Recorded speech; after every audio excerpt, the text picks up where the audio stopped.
여러분 반갑습니다. 금융공부 김범곤입니다. 오늘도 신속하고 정확한 여러분들의 궁금사항 해결해 드리는 질문 클리닉 6번째 시간입니다. 이번 시간은 6월 1주차 ISA 계좌 관련돼서 다양한 질문들 있었고요. 그 중에서 2개 질문을 채택을 했습니다. 먼저 첫 번째, ISA 계좌는 만기가 있어요. 만기가 있기 때문에 여러분들이 배당 ETF를 꾸준히 사 모으다 보면 매도하기 싫은 그런 순간들이 계속적으로 올 겁니다.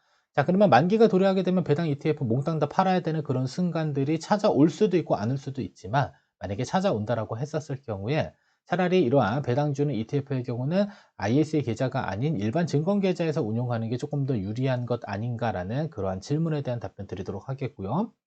자, 두 번째, IS 계좌 만기작은 연금 계좌로 이전을 하게 되면 추가적인 세제 혜택을 줍니다. 그리고 세공제 안 받은 납입금에 인출해서 다시 ISA 계좌에 불입하는 형태로 우리가 운용을 할 수가 있는데, 자, 질문의 요지는 이거예요. 연금 계좌로 굳이 옮기지 않고 차라리 일시금 수령한 다음에 내가 필요한 만큼은 연금 계좌에 납입해서 세액공제 적용받고요. 나머지 잔액에 대한 부분 그냥 ISA 계좌에 추가적인 불입을 하는 게 더 나은 방법이 될 수 있는지 여부도 이번 시간 영상 안에서 같이 한번 분석해 보도록 하겠고요. 자, 그리고 2024년부터 적극적인 상담과 교육 활동 진행하고 있습니다.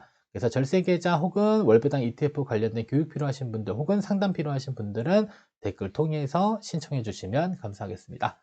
자, 그러면 본론 들어가기 앞서 여러분들 구독, 좋아요 눌러주시고 이번 시간 영상 통해서 IS 계좌 관련된 궁금사항들 해소하시면 좋을 것 같습니다.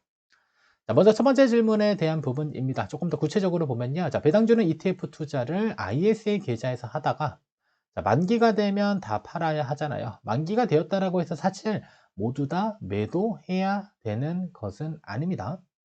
자, 그럼 다 없어지게 되는데, 자, 배당주는 일반 증권회사 계좌에서 운용하는 게 맞나요?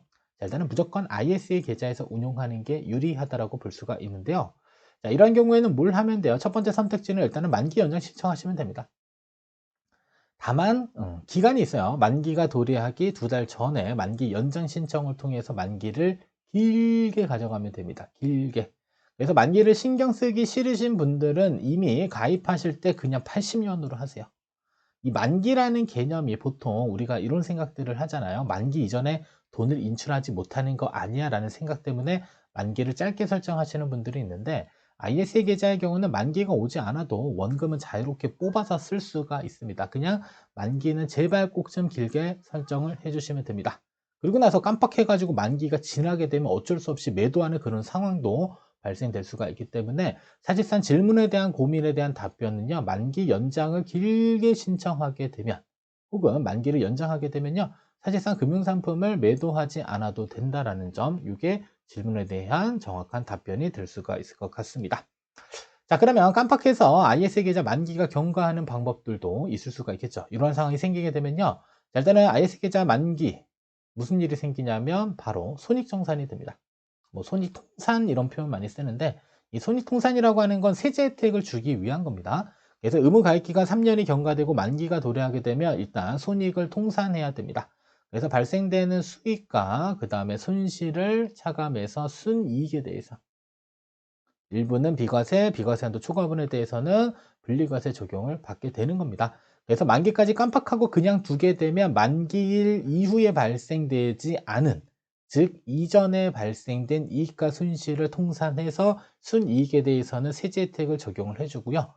자, 그리고 나서 만기일 이후에 발생된 아이들에 대해서는 자동으로 매도되는 건 아닙니다. 여러분들이 직접적으로 매도 신청하시고요. 자, 그러면 자, 만기일이 지났기 때문에 매도하더라도 이때는 뭘 안 준다? 세제 혜택이라는 건 더 이상 받을 수 없는 상태가 됩니다. 자, 그러면 자, 이렇게 자동으로 만기가 되기 이전에 여러분들이 어느 정도 이익이 발생된 시점에 뭐 하고 싶어요? 매도하고 싶잖아요. 이때는 뭐 하면 됩니까? 3년 지나고 나서 반드시 뭘 해줘야 된다? 여러분들이 직접적으로 해지 신청을 해 주실 필요가 있습니다. 그래서 해지 신청을 하게 되면 손익통산 되고요. 수익과 손실 상계 처리해서 발생되는 순이익에 대해서 비과세 또는 9.9%로 분리과세 처리되는 거 기억하시면 됩니다. 그래서 만기가 도래하게 되면 자동적으로 세제 혜택이 반영되는 거고, 여러분들이 직접적으로 해지 신청을 했었을 경우에도 세제 혜택을 이제 정산하는 그런 시점이 도래될 수 있다는 점, 따라서 깜빡해서 만기가 경과되는 거 싫잖아요. 그럼 만기를 최대한 길게 설정하시거나 아니면은 알람 설정을 꼭 해두셔서 만기 이전에 만기 연장을 길게 해주시면 또 하나의 관리 방법이 될 수가 있을 것 같습니다. 자, 그러면 만기 경과했는데 금융상품 매도하지 않았다. 마찬가지로 자동 매도는 되는 건 아닙니다. 보유하고 있는 금융상품이 자동으로 매도되는 것은 아니고요. 약간의 유예 기간이 있습니다. 유예 기간.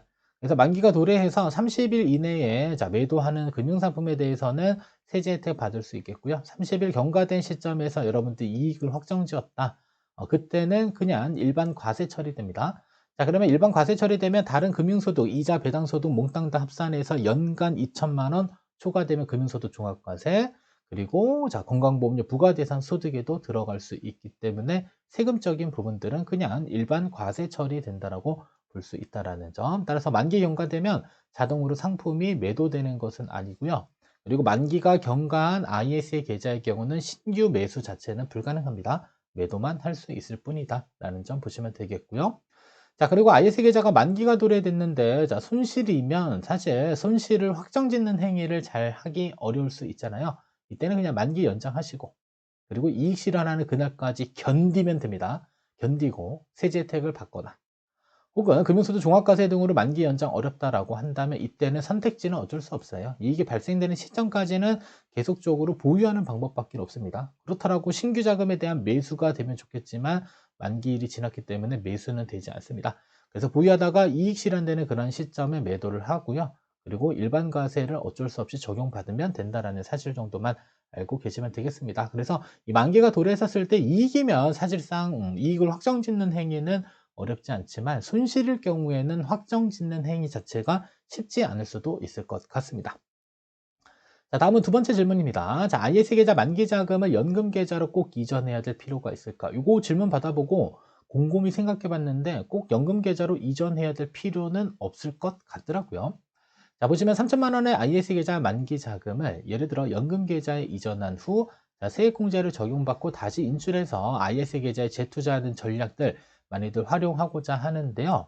자, 그러면 연금 계좌에 이전해서 꼭 이렇게 인출 후 재투자를 하는 건지 아니면 만기 자금을 그냥 지급받고 세액공제 받고 싶은 납입액에 대해서는 연금 계좌에 납입하고요. 그리고 나머지 자금에 대해서 그냥 IS 계좌에 납입해서 직접적으로 빨리 운용하는 게 조금 더 유리한지, 어떠한 선택을 하는 게 어떠한 과정에서 조금 더 나은 선택지가 될 수 있는지를 보도록 하겠습니다. 자, 일단은 유리한 경우가 있어요. 유리한 경우. 자, 만기 자금을 연금 계좌로 이전해서 인출하는 게 유리한 경우 있고요. 불리한 경우 있습니다. 굳이 하지 않아도 되는 경우. 자, 일단은 유리한 경우의 경우는 만기 자금이 이전되면 추가입니다. 추가로 300만 원 더 해주는 거죠. 추가.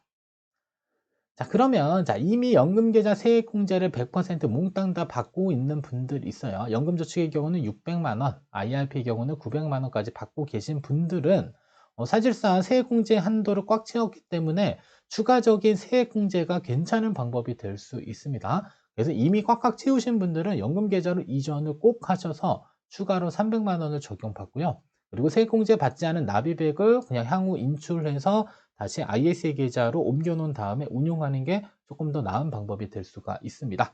자, 그리고 ISA 계좌에서 만기 자금이 연금 계좌로 추가로 300만 원 공제받으면 이 300만 원에 대한 금액은 세액공제 적용받은 금액이 되기 때문에 얘는 나중에 연금 수령할 때 연금 소득세가 과세됩니다. 그래서 이미 꽉 채우고 있는 분들은 넘겨서 운용하는 게 더 나은 방법이 될 수 있겠고요.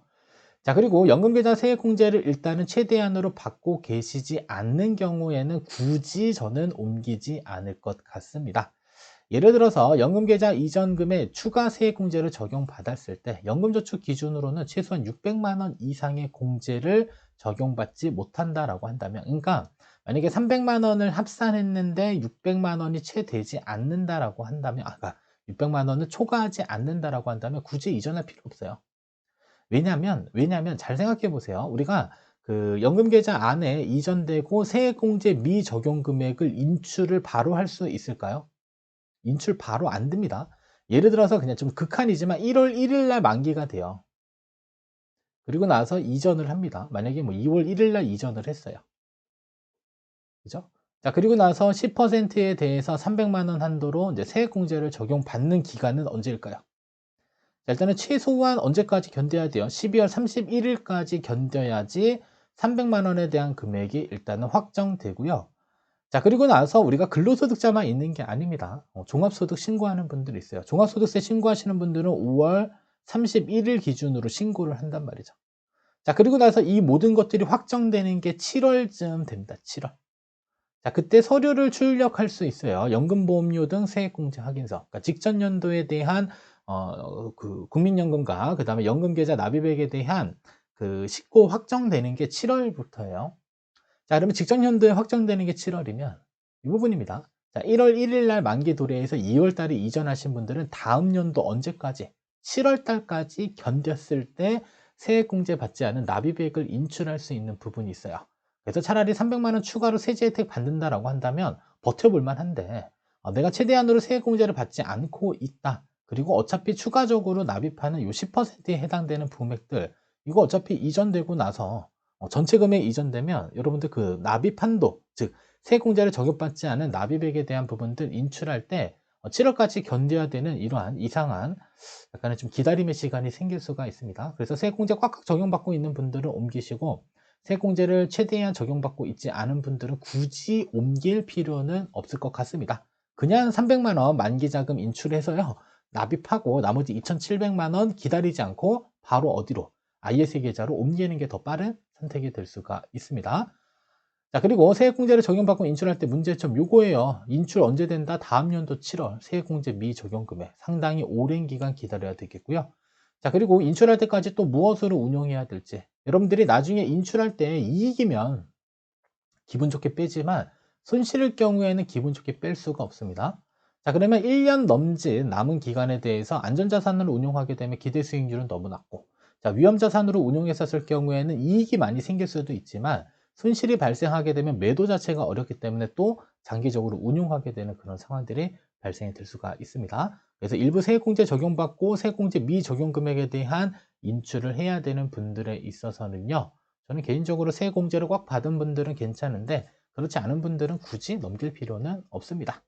자, 그리고 연금계좌의 납입금액을 크게 늘릴 계획이 없다고 판단이 드시는 분들 굳이 연금계좌로 옮길 필요는 없습니다. 차라리 ISA 계좌 안에서 만기 길게 설정해서요. 과세 이연 효과를 극대화시키는 게 조금 더 나은 방법이 될 수가 있겠고요.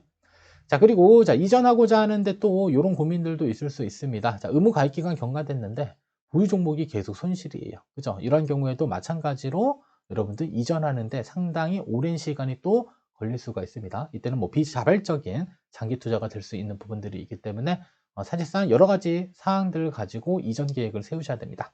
자, 이익이면 이전하고 손실이면 이전 안 하고 이런 게 사실 어렵잖아요. 그죠? 그래서 이전 계획을 혹시라도 갖고 계신 분들은 이런 고민들을 충분히 해보실 필요가 있겠고요. 자, 그리고 확실히 하나 알려드리고 싶은 것은 목돈 활용할 계획이다. 향후 목돈을 인출해서 활용해야 된다. 이러한 분들은 그냥 ISA 계좌에서 장기적으로 운용을 하는 게 훨씬 더 나은 방안이 될 수가 있겠고요. 아니면 연금 계좌로 옮겨서 세금을 최대한 절세해야겠다라고 판단 드시는 분들은 연금 계좌에도 꽉꽉 채우시고 ISA 계좌도 납입한 돈만큼 꽉꽉 채운 다음에 의무 가입 기간이 경과된 시점부터는 계속적으로 연금 계좌에 옮겨서 활용을 하셔도 됩니다. 다만 굳이 추가적으로 세제 혜택을 받는 이유 하나만으로 옮기는 건 바람직하지 않을 수 있습니다. 따라서 정리입니다. 여러분들 연금계좌 이전 시 알아야 될 건 이겁니다. 세액공제 미납입금액 인출하는 전략 활용하시는 부분 상당 기간 시간이 필요하다. 다음 연도 7월 이후에 인출되는 것. 자, 그리고 연간 세액공제를 100% 이미 다 받고 있는 경우에는 사실상 만기자금을 연금계좌로 이전하게 되면 추가로 300만 원에 대한 세액공제를 적용받게 되기 때문에 더 괜찮은 방법이 될 수 있습니다. 자, 두 번째, 연금계좌 이전 없이 만기자금 수령 후 그냥 직접적으로 내가 필요한 만큼 연금계좌에 납입을 하시고요. 나머지 금액은 그냥 바로 ISA 계좌 개설하시고 ISA 계좌에 납입 한도만큼 인출해서 운용하시게 되면 이때는 비과세도 빨리빨리 적용받고 그 다음에 발빠른 자금 운용이 가능합니다. 왜냐하면 연금계좌로 옮기고 나서는 필요한 만큼 자금을 빼는데 상당히 오랜 시간이 필요할 수 있기 때문에 굳이 추가로 세액공제를 적용받는 게 큰 의미가 없는 분들이다라고 한다면 그냥 ISA 계좌 만기자금 직접 수령 후 세액공제 받고 싶은 만큼은 연금저축으로 납입하시고요. 나머지는 빨리 그냥 ISA 계좌에 납입해서 운용하는 게 더 좋은 방법이 될 수 있다라고 설명드리면서 이번 시간 여기서 모두 마치도록 하겠습니다.